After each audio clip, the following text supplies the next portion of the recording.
Vamos lá, eu vou ler de novo o versículo 15.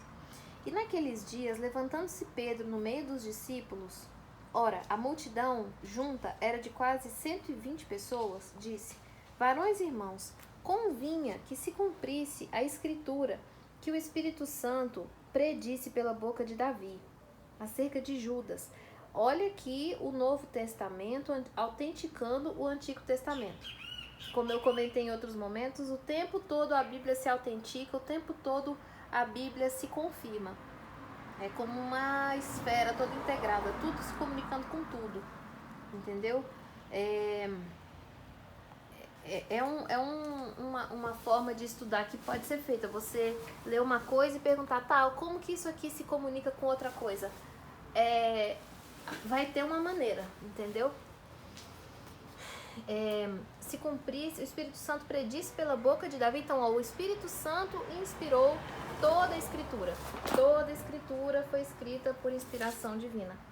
Então, o Espírito Santo predisse pela boca. Ah, sim, uma coisa que eu ouvi o Chuck Missler falar é que no original, isso de Deus inspirar, né, ser inspirado, no original é como Deus soprando, sabe? Assim, Deus...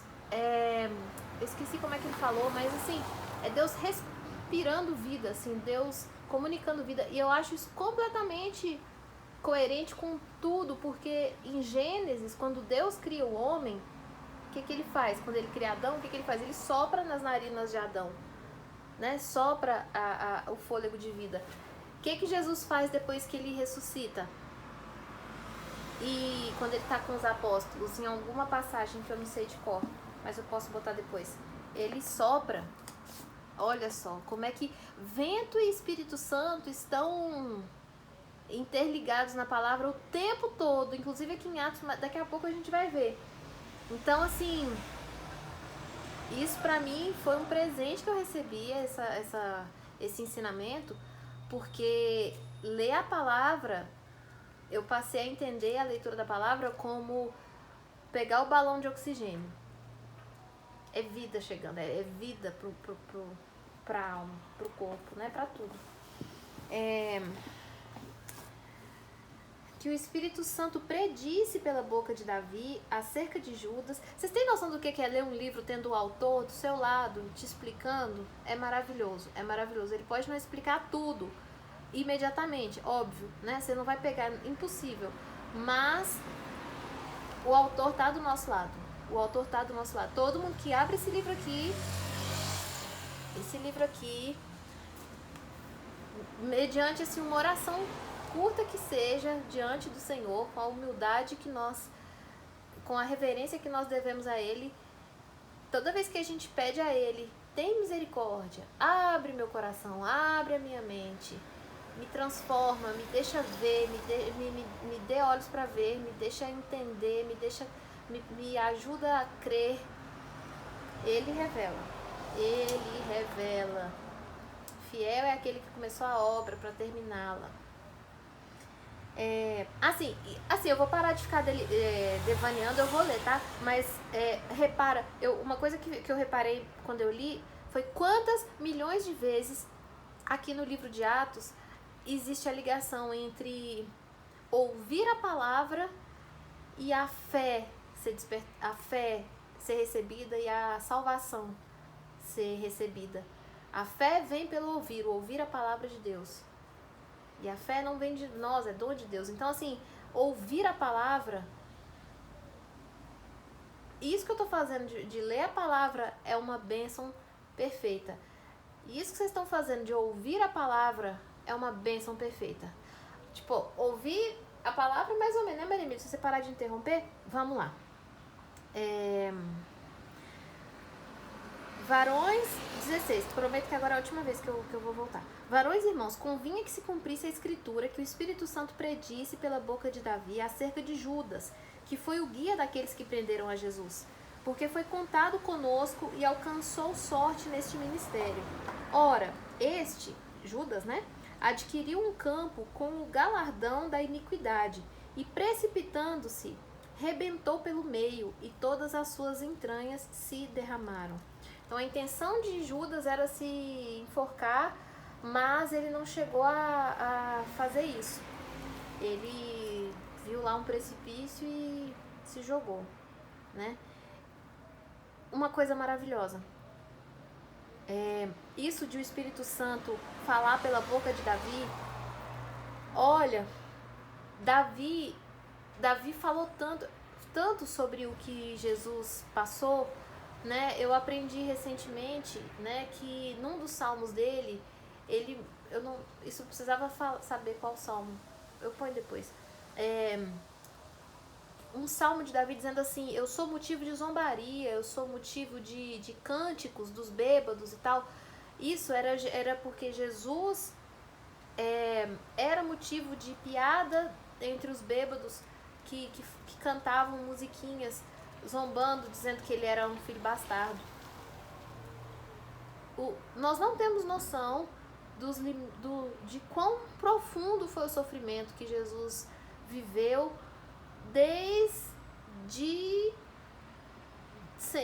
o primeiro momento. Olha a humilhação, o sofrimento, o bullying que ele sofreu lá, né, na Judéia, no Oriente. Eu não sei onde ele estava nesse momento, quando ele era criança. Nazaré, né? Estava em Nazaré. O bullying que Jesus sofreu por questão de paternidade, para que nós, olha só, esse foi o preço que ele pagou para que nós sejamos filhos legítimos de Deus. Olha só. Então, tudo que nós ganhamos teve um preço altíssimo para ele. Para nós, sobrou o quê? Crer. Assim, cada dia eu vejo mais o quanto Deus é um pai generoso, é um pai que quer abençoar, que quer presentear assim, quer abençoar mesmo, sabe? Poxa, se nós, é como Jesus falou, se nós que somos ruins, sabemos dar coisas boas para os nossos, no caso para os filhos, né? Quanto mais Deus, assim, a gente sente alegria em dar coisa para quem a gente ama. Vocês imaginam a alegria de Deus, né? Nós imaginamos a alegria de Deus quando Ele nos dá um presente. Agora, Ele nos deu de presente o bem mais precioso dele. Gente, eu tava guardando isso, eu pensei assim, no Dia dos Pais eu vou fazer um vídeo sobre isso. O Chuck Missler propôs esse raciocínio, sabe? Para quem que foi mais difícil, assim, é uma situação tão extrema, tão profunda, que a gente não consegue arranhar a densidade disso, mas ele propõe esse pensamento: para quem, como que foi esse sacrifício de Jesus na cruz? Ele lá, pendurado no madeiro, sofrendo, entregando a vida dele, o sangue dele, ou o pai? Quem é pai e mãe sabe isso muito mais do que eu. Você imagina, você sofrer na sua pele o horror que for. Agora, olha o patamar de você ver o seu filho sofrendo alguma coisa. Olha, sinceramente, Deus ama a gente demais. Deus ama a gente assim de uma maneira, nossa, pra Ele ter entregue o filho dele. Eu não sei se eu já comentei isso em outro momento, mas eu achei extremamente, assim, profundo. Vamos, senão não vai acabar nunca. Daqui a pouco já vai dar 15 minutos de novo, né? Tá, e foi notório a todos, agora eu tô no 19, e foi notório a todos os que habitam em Jerusalém, de maneira que na sua própria língua esse campo se chama Acéldama, isso é, campo de sangue. Porque no livro dos Salmos está escrito, olha aqui, Atos confirmando o livro de Salmos: fique deserta a sua habitação e não haja quem nela habite, tome outro o seu bispado. É necessário, pois, que dos varões que conviveram conosco todo o tempo em que o Senhor Jesus entrou e saiu dentre nós, começando desde o batismo de João, até o dia em que dentre nós foi recebido em cima, um deles se faça conosco testemunha da sua ressurreição. E apresentaram 2, José, chamado Barsabás, e aqui eu aprendi, né, também com o Chuck Missler, que todo nome tem significado, que se você pega em Gênesis, fulano gerou a cicrano, que gerou nananã, eu pensava, meu Deus, o que eu faço com isso aqui? Quando você pega no original o que significa o nome de cada um, Basicamente, tá falando o pecador redimido pelo sangue, é a história da redenção. O nome das pessoas na genealogia em Gênesis é simplesmente a história da redenção em Cristo. Só isso. E apresentaram, pois, José chamado Barsabás. Eu tô falando isso porque, com certeza, o nome dele, Barsabás, tem algum significado, né? Por que ele não foi escolhido? Eu fiquei curiosa para saber. Que tinha por sobrenome o Justo e Matias. Então, temos aqui José, chamado Barsabás, e Matias. E orando, disseram: Tu, Senhor, eu amei isso aqui. Tu, Senhor, conhecedor dos corações de todos, mostra qual destes dois tens escolhido, para que tome parte neste ministério e apostolado de que Judas se desviou para ir para o seu próprio lugar. E lançando-lhe sortes, caiu a sorte sobre Matias, e por voto comum foi contado com os 11 apóstolos.